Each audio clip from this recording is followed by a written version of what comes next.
If you clicked on this video, it's very likely that you are looking for information on how you can support your friend or yourself during grief. In this video, I'm going to be talking about a few ways of how you can support your friend, how you can honor their loved one. If this feels like something that you'd like to watch, keep watching. Before we begin, I want to start by saying you are a really good friend and you are a really good person if you are seeking ways that you can support your friend at this time. Grief is very hard, it's messy, it's raw, there's no rushing through it, it's very complicated, everyone is different, but at the end of the day, grief needs to be felt. It needs to be processed. Everyone has their own way and timeline for doing that.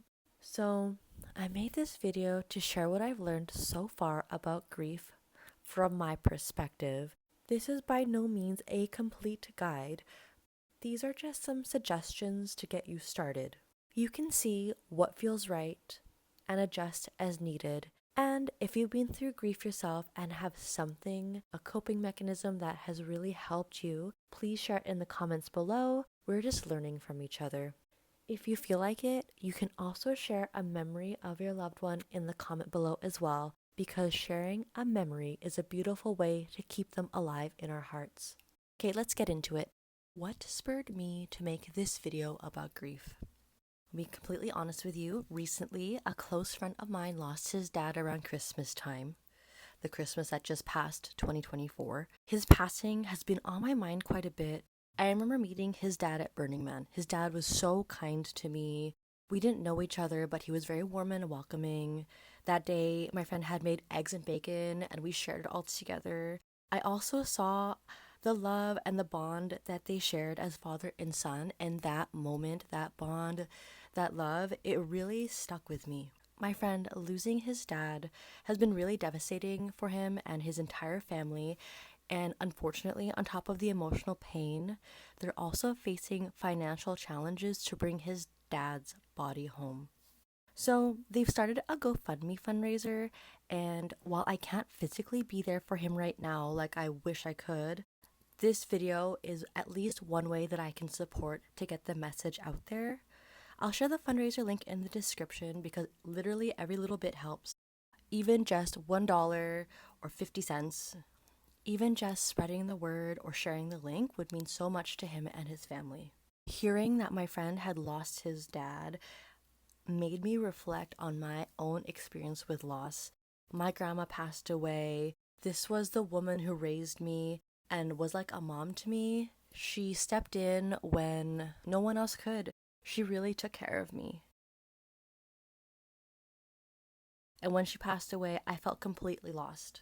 So lost. I felt very broken as well. It was such an isolating time because no one seemed to know how to support me, and honestly, I didn't even know what I needed at the time, so I couldn't even ask for what I needed. And that's why I made this video. My friend's experience reminded me of mine, and I wanted to share my thoughts, offer support, and remind anyone else that's going through loss that it is okay to feel like your foundation has been shaken. It's also okay to feel any of the emotions that you feel right now. Healing from grief doesn't mean putting things back together the way they were before.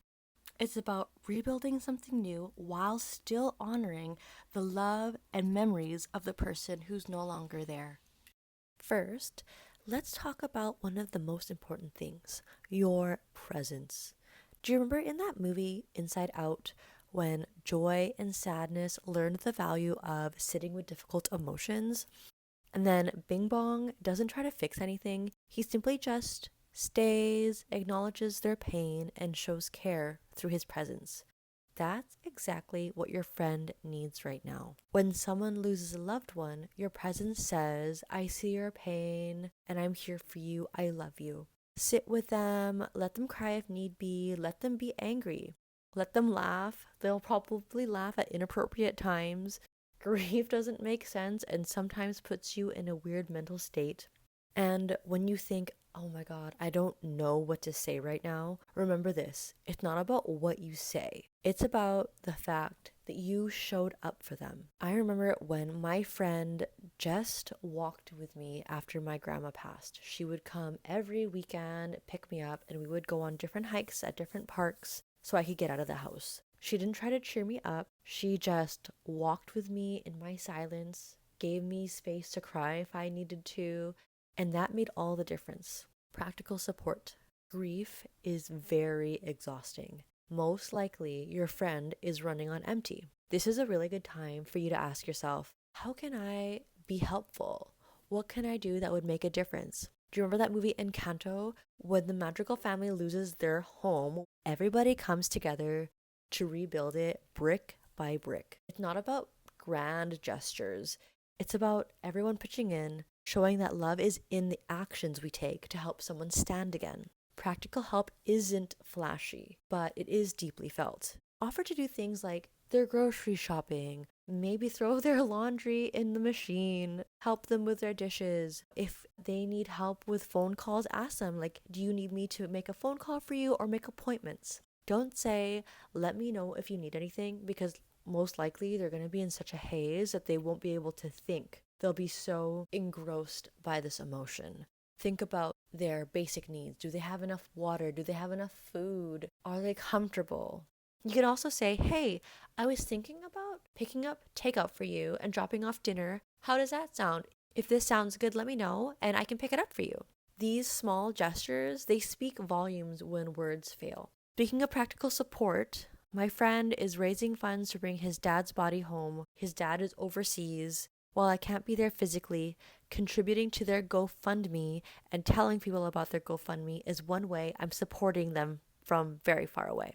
If you'd like to help too, the link is in the description below. Even a small amount like $1 or even just sharing the link can make a huge difference during a time like this. Another way you can support someone grieving is by honoring their loved one if they're ready for this stage.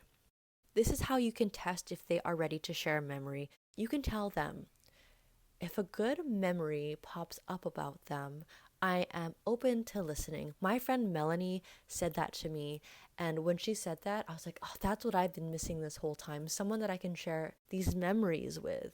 During this time, grieving people, if they're ready, they don't want you to avoid the subject as if nothing happened. They want to share memories with you if they're ready. In that movie Coco, there was a scene where all the families were remembering and sharing stories about their past loved ones, and it keeps them alive in their hearts. When my grandma passed away, whenever a good memory would come up, I loved sharing it because it just felt like she was still here with me, and everyone started to understand why I was so broken because she had such a big effect on my life. If you knew their dad, for example, you could say, hey, remember when your dad used to say this joke? It was so funny. Those little things that you remember would mean a lot to them. It's like a little gift to your friend. When you honor their grief, you honor the love that they have for the person they lost. Grief does not have a timeline. Don't expect your friend to move on. That's not how it works. Grief changes you. It is a life-changing event. It's sort of similar to, I'm going to use a Lord of the Rings example, but Frodo carrying the burden of the ring in The Lord of the Rings, he doesn't return as the same person, and that's okay. Your job as a friend is not to rush the healing because you can't rush it. Your job is to walk with them wherever that road leads and make sure that you're giving them the support they need until they can walk on their own. Grief has a really interesting way of making everything unstable. When someone loses a loved one, especially a parent or a partner, it's like losing a part of their foundation in reality. The world might feel like it's crumbling, everything's falling apart, and you know what? That's okay. That feeling is exactly what's going on. They're falling apart because that foundational piece is gone. And now that it's gone, they have to let that structure crumble so they can rebuild. And rebuilding without that integral piece, that missing piece, it takes time, takes patience and care. It's not fast because you have to rebuild your reality again. Let them fall apart if they need to. Just stay with them. Stay with them as they figure out how they can stand again. Let them feel what they feel. Sometimes anger, sadness, or numbness would come up. All of it is valid. All of it is part of grief. Be patient and just keep showing up. When I lost my grandma, I thought I'd wake up one day and feel better, just like it was over or something. But turns out for me, grief didn't work like that. The grief itself became a part of me, and that's okay. It's a part of life. I saw this cartoon that summarized what happens with grief. As you can see here, this is a jar and the grief is a ball in the jar.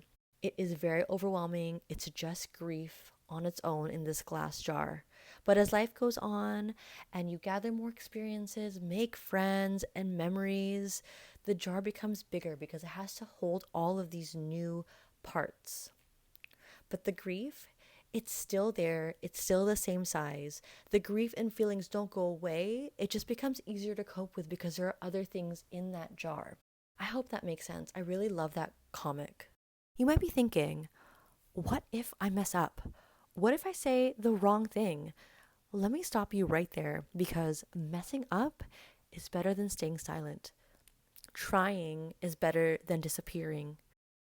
Grief isn't about perfection, it's about love. Now is a good time to show your friend that you are there for them and that you love them. Remember, grief is messy, it's raw, it's imperfect. So when your friend is grieving, don't overthink it. Just be there. Show up again and again.